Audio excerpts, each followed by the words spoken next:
Welcome to Hot Mics, a day for a special discussion with somebody whom I love and have known a very long time. Most importantly, he is one of the world's greatest plastic surgeons. He has worked on countless people, but most famously, Dolly Parton. He and knew her as a friend for 50 years. Here's how I know him. His daughter, Caroline, was my girlfriend in high school and through college, and we probably dated 6 years. So I would stay at his house in Colorado, and geez, if things had gone, if she didn't figure me out as she did, he could have been my father-in-law. Let's just say that. But he is a world famous, super accomplished plastic surgeon, and his relationship with Dolly Parton is special. I would say, other than Carl Dean, who was married to Dolly for 60 years, he might be right up there as the next man who spent that much intimate time, certainly, with Dolly Parton and really knew her. So I welcome the doc, Dr. John Grossman. Oh my God. How are you? I'm good. Thank you. God, it's so good to see you. You're still And still you as well. handsome as ever. And you only stopped doing surgery last year? Yep. Wow. How many surgeries would you say you did? I don't know. I'm 85 now. Wow. And so just to think of it, let's say we averaged, I don't know, two, three, four surgeries a day, Whoa. Monday through Whoa. Friday, and for a while, Monday through Saturday. So it certainly is in the thousands. And, obviously, all sorts of people uh, came through my door, among them some wonderful celebrities. And the reality is that all the people who I saw as a patient really were wonderful people to deal with. The biggest thing that I missed, besides the surgical aspect of it, and I told my wife when she insisted that it was time to retire, I said, I've got 15 good years left in these hands. So, and she says, so 90, 95, 96 is when you're going to retire? That seems reasonable to me. She says, well, what happens if you die? Well, that's too bad, but I've added years more surgery. She said, forget it, you're retired. Oh, I said that's it. Okay. By the way, in Malibu and Beverly Hills and in Denver, Colorado. So just practice, and that was all over the country. And one of the most famous people, of course, is Dolly Parton, whom we have lost. It happened rather quickly, I sort of feel. Um, when was the last time you spoke to Dolly? Was it a few years ago? Chatting. Probably a little over a year. So, the reality is, I never imagined, first of all, I never imagined there would be a world without her. And the other piece of it is when I would speak to her, it was a pleasure. It was part of what was magic about being a physician uh, in my capacity. The pleasure of talking to people. When a new patient would come to my office and sit down, I would say, well, so tell me who you are. Because in general, I didn't know who they were. And even Dolly, I still remember the afternoon that I first saw her as a patient. She came to the office together with her manager, Sandy Gallen. And Mhm. actually, I had known Sandy Gallen and his brother Henry for decades because they both went to the same summer camp, the sort of Jewish Wow. mafia of Camp Winauke on Lake Winnipesaukee. Oh my God. The site of my very first job in radio, Lake Winnipesaukee. Sandy Gallen, famous. So her manager, Sandy, you went to camp. How old was Dolly when you first met her? Well, probably in her 30s. Jeez. Oh my gosh. And was she just the life of the party? Hey, ba boom, flying in like that? Or was she? No, she was a like a regular person, except with an incredible sense of humor and timing. Yeah. She was respectful at all times, you know, before we got to know each other more intimately. She was respectful, pleasant, bright. I mean, all the positives that you can think about, that was her. And it wasn't a phony deal. Obviously, in the show business, you are what they have described you as, and that's what sticks. But Dolly was real. With Sandy Gallen, with whomever, she was a real person with a great sense of humor, true, but she was very real. I could always count on her telling me the truth. Yeah, she a humble.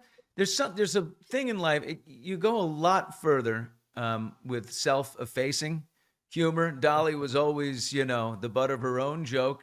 Um, she was humble, self-effacing. Inclusive, never one to cast judgment. She famously said of her goddaughter, Miley Cyrus, she was like, I don't tell her how to live. I don't tell her, as she's young and making mistakes and some, in the public eye, it's hard when you're that age. And she said, no, I don't give Miley advice. I just live a certain way. And that's my example is just how I live. And I sort of feel like every bit of who we think No, she was, but she with was a the little real something person. extra for Carl Dean.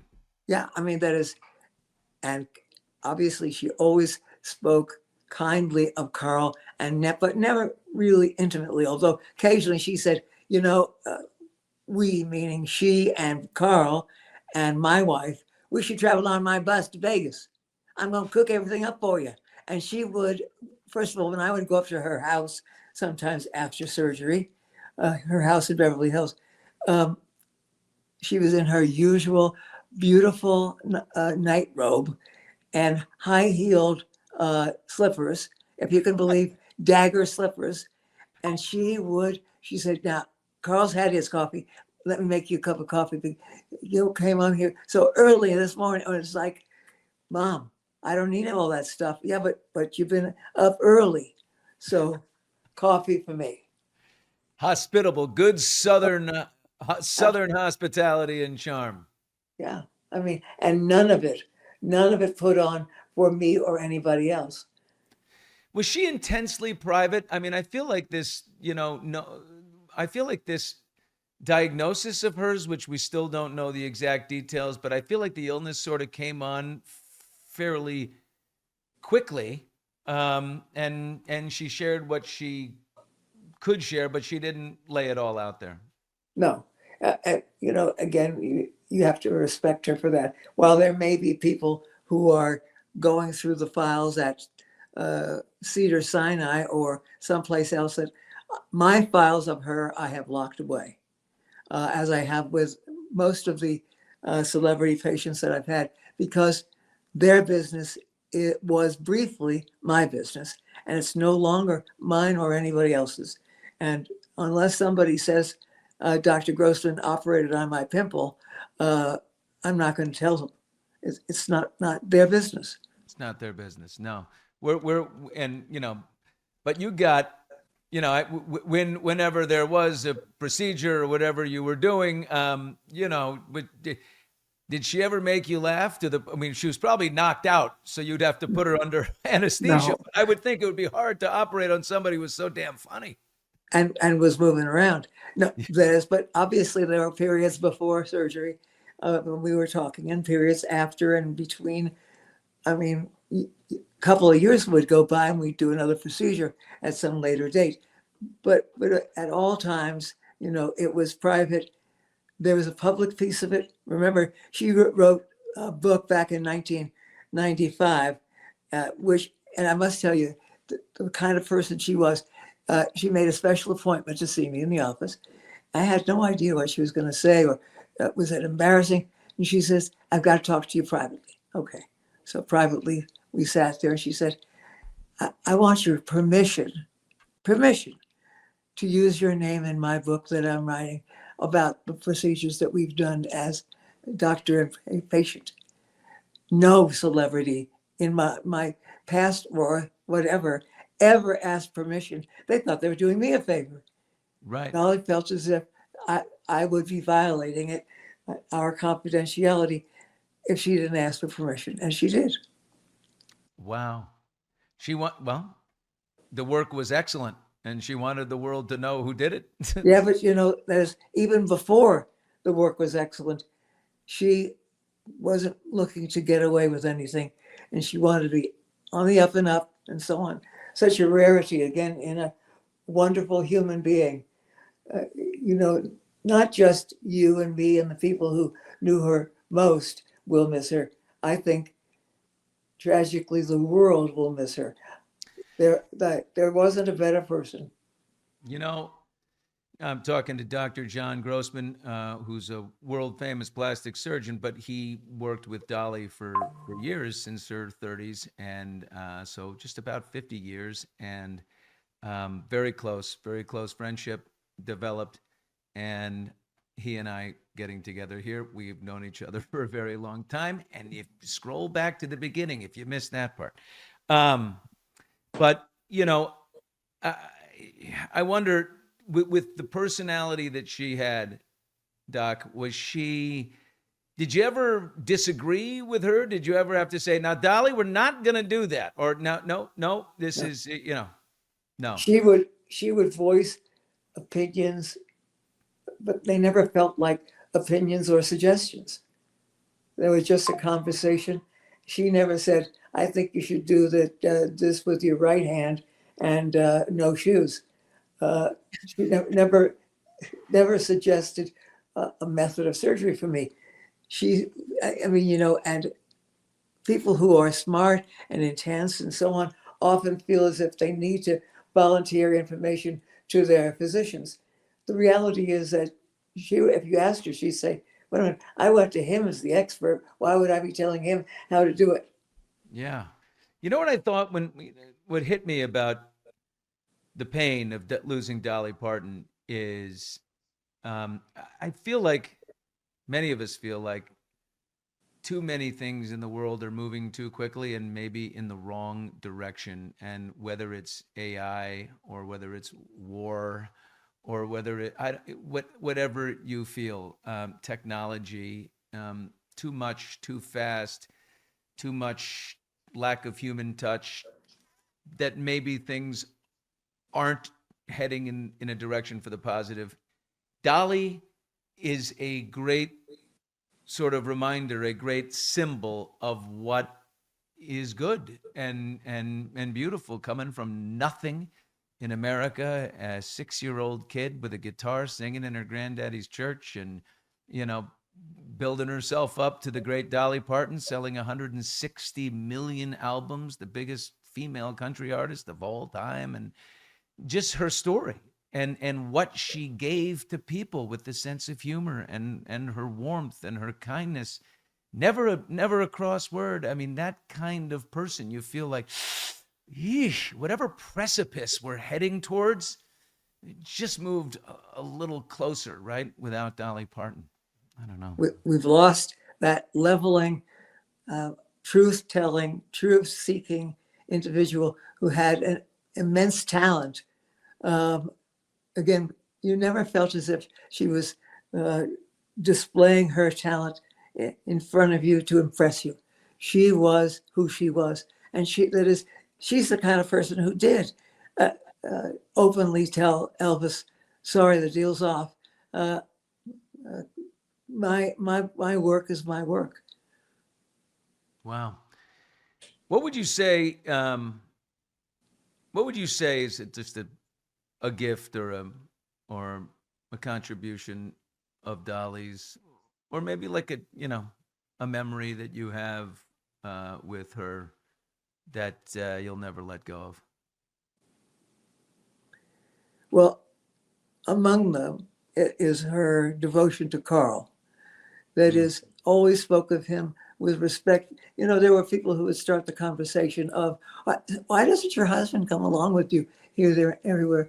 That just never came up. And that never was an issue to discuss. We knew she was very open about her adoration of him. And, he was the guy who was out uh, slogging against the tough guys trying to eke out a living. Well, she enjoyed herself, but the fact of the matter is he respected every day that she came to work.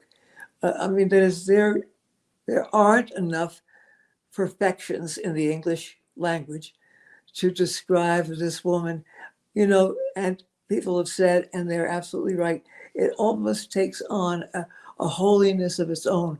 Because, when we talk about man created in God's image, this is an example of the true God being himself and displaying himself in the oddest of places, in the beauty and voice of a country singer. Wow. That's really, really well put. Thank you, Doc. And I love Dolly Parton because she never broke her promise to us. You know what I mean? She showed the world who she was.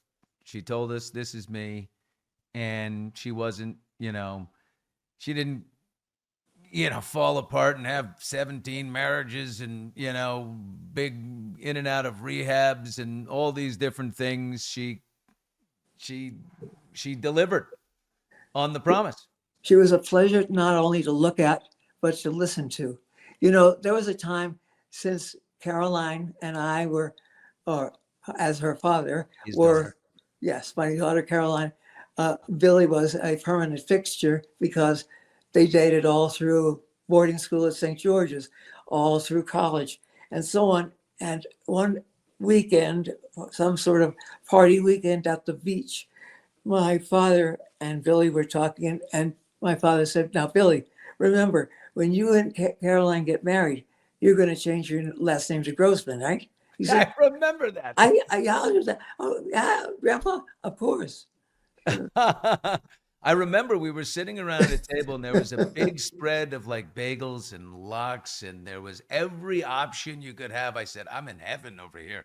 I will be Billy Grossman. My God. Because my father was Bill too. So, Yeah. we claim that Billy was named Was after that my like father. West Hampton or something? Where were Yeah, we at? West Hampton Beach. West Hampton Beach it was.